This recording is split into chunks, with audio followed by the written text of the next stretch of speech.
आरबीआयने एनपीसीआयच्या मार्फत रन होणाऱ्या सर्व प्रकारच्या यूपीआय पेमेंट सिस्टीममध्ये 1 जानेवारी 2024 पासून महत्त्वाचे बदल केलेले आहेत आणि हे बदल करणं आरबीआयला का गरजेचं होतं हे काही आकडेवारी पाहिल्यानंतरच तुम्हाला स्पष्ट होऊ शकेल। तेव्हा ती आकडेवारी पाहूयात। देशात यूपीआयचे वापरकर्ते आहेत 40 कोटी।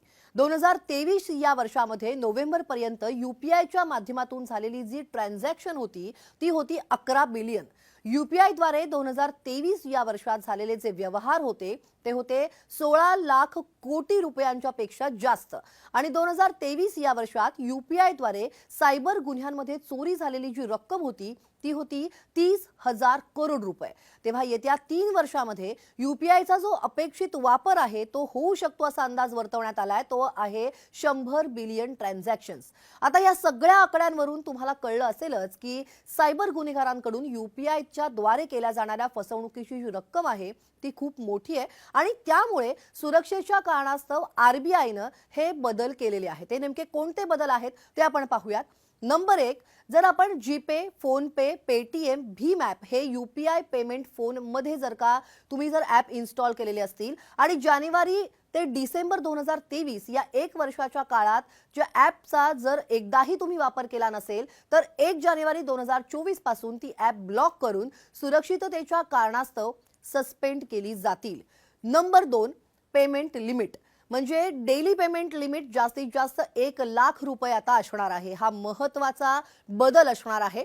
नंबर 3, स्पेशल पेमेंट लिमिट फक्त हॉस्पिटल्स आणि शैक्षणिक संस्था यांना 1 दिवसासाठी जास्तीत जास्त 5 लाख रुपये हे लिमिट असणार आहे। म्हणजे आता हॉस्पिटल किंवा शाळा कॉलेजेसची जी रक्कम असणार आहे ट्रान्झॅक्शनची ती 5 लाख रुपयांपर्यंतची असेल। 5 लाख रुपयांपर्यंतची फी आता यूपीआय द्वारे तुम्हाला भरता येऊ शकते। नंबर 4, ट्रान्झॅक्शन सेटलमेंट टाइम हे फार महत्त्वाचं आहे। 2000 पेक्षा जास्त रकमेचं जर का सेटलमेंट जर व्हायचं असेल, करायचं असेल तर आता 4 तास लागणार आहेत। आरबीआयने सायबर गुन्हेगारी रोखण्यासाठी हा अत्यंत महत्त्वाचा बदल केलेला आहे। आतापर्यंत ट्रान्झॅक्शन झालं की लगेचच विक्रेत्याच्या अकाउंटला पैसे जमा व्हायचे, पण आता जानेवारी 2024 पासून तुम्ही कोणत्याही नवीन व्यक्तीला किंवा शॉपला किंवा ऑनलाईन जर तुम्ही काही खरेदी केली असेल तर 2000 पेक्षा जास्त रक्कम यूपीआयने पेड केली असेल तर त्या विक्रेत्याच्या अकाउंटला ती रक्कम जमा होण्यासाठी 4 तास लागणार आहेत। पण तुम्ही त्या व्यक्ती किंवा दुकानदाराला नेहमी म्हणजे जर तुम्ही फ्रिक्वेंटली यूपीआय द्वारे जर तुम्ही पेमेंट करत असाल तर हा नियम तुम्हाला लागू होणार नाहीये। आता हा सुद्धा एक महत्त्वाचा बदल आहे। आता पाहूयात number 5, UPI transaction cancellation option.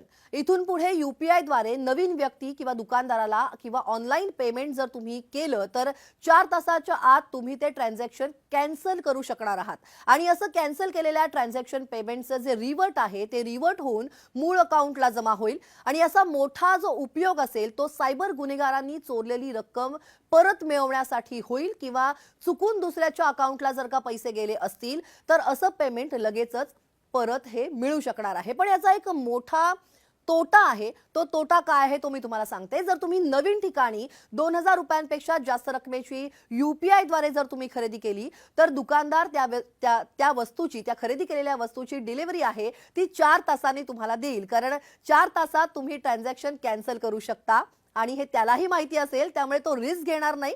तसंच हॉटेलमध्ये जर तुम्ही जेवायला गेलात तर बिल 2000 पेक्षा जास्त झालं तर हॉटेल मालक यूपीआय ॲक्सेप्ट करणार नाही, जिथे तुम्हाला पूर्वीसारखंच डेबिट किंवा क्रेडिट कार्ड तुम्हाला वापरावं लागेल। तेव्हा हा महत्त्वपूर्ण बदल होणार आहे, तोही लक्षात घ्यायला पाहिजे। आता पाहूयात नंबर 6, विक्रेत्यानं खरं नाव डिस्प्ले होणार आहे। आता विक्रेत्याचं खरं नाव डिस्प्ले होणार आहे म्हणजे बऱ्याच वेळा आपण पाहतो की बऱ्याचदा आपल्या मोबाईलमध्ये एखादा नंबर विशिष्ट नावाने सेव्ह असतो, नंतर ती व्यक्ती आपला मोबाईल नंबर बदलते किंवा मोबाईल कंपनी 6 महिन्यांपासून जर तो जो मोबाईल नंबर असेल तो तुम्ही रिचार्ज केलेला नसेल किंवा बंद असेल तर नंबर दुसऱ्या कोणाला तरी ती मोबाईल कंपनी नंबर देऊन टाकते। मग आपण आपल्या मोबाईलमध्ये सेव्ह असलेल्या नंबरवरती अशा वेळेला आपण जर चुकून पेमेंट करतो आणि ते जातं भलत्याच व्यक्तीला किंवा ट्रू कॉलरला नाव वेगळं दिसतं आणि बँक अकाउंट वेगळ्याच नावाने असतं। इथून पुढे सिम कार्ड कोणत्याही नावाने असलं तरी बँक अकाउंट ज्या नावाने असेल तेच नाव यूपीआय पेमेंट करायच्या वेळी तुम्हाला डिस्प्ले होणार आहे। हाही एक महत्त्वाचा बदल होणार आहे। आता पाहूयात number 7, UPI credit line. UPI द्वारे पेमेंट करण्यासाठी बँकेत पैसे शिल्लक असणं हे आवश्यक आहे, पण आता तुम्ही तुमच्या बँकेला रिक्वेस्ट करू शकता आणि शिल्लक रकमेच्या पेक्षा जास्त रक्कम खर्च करू शकता. म्हणजे तुमची बँक तुमचं track record, CIBIL score check करून ही फॅसिलिटी ओव्हरड्राफ्ट किंवा CC सारखी तुम्हाला देऊ शकते. आता बघूयात नंबर 8, UPI ATM. यासाठी RBIनं जपानमधील हिताची कंपनी बरोबर कोलॅबरेट केलेलं आहे आणि लवकरच ही जी ATM मशीन्स आहेत ही सगळीकडे उपलब्ध होणार आहेत. जसं डेबिट आणि क्रेडिट कार्ड स्वॅप करून ATM मधून तुम्ही कॅश काढू शकता, तसंच आता UPI QR कोड स्कॅन करून तुम्ही या मशीनवरून कॅश तुम्हाला काढता येणार आहे. Number 9, UPI transaction charges. जर कोणी UPI क्रेडिट लिमिट वापरून किंवा क्रेडिट कार्डद्वारे UPI वॅलेटमध्ये पैसे जमा केलेले असतील, म्हणजे आता फक्त ही जी सुविधा आहे ही पेटीएमला उपलब्ध आहे, पण असं जर का UPI वॅलेटमध्ये जर तुम्ही पैसे जमा केलेले असतील आणि त्यातून UPI पेमेंट केलं असेल, तर त्या विक्रेत्याला 1.1% सर्व्हिस चार्ज हा द्यावा लागणार आहे. हा सुद्धा महत्त्वाचा बदल आहे.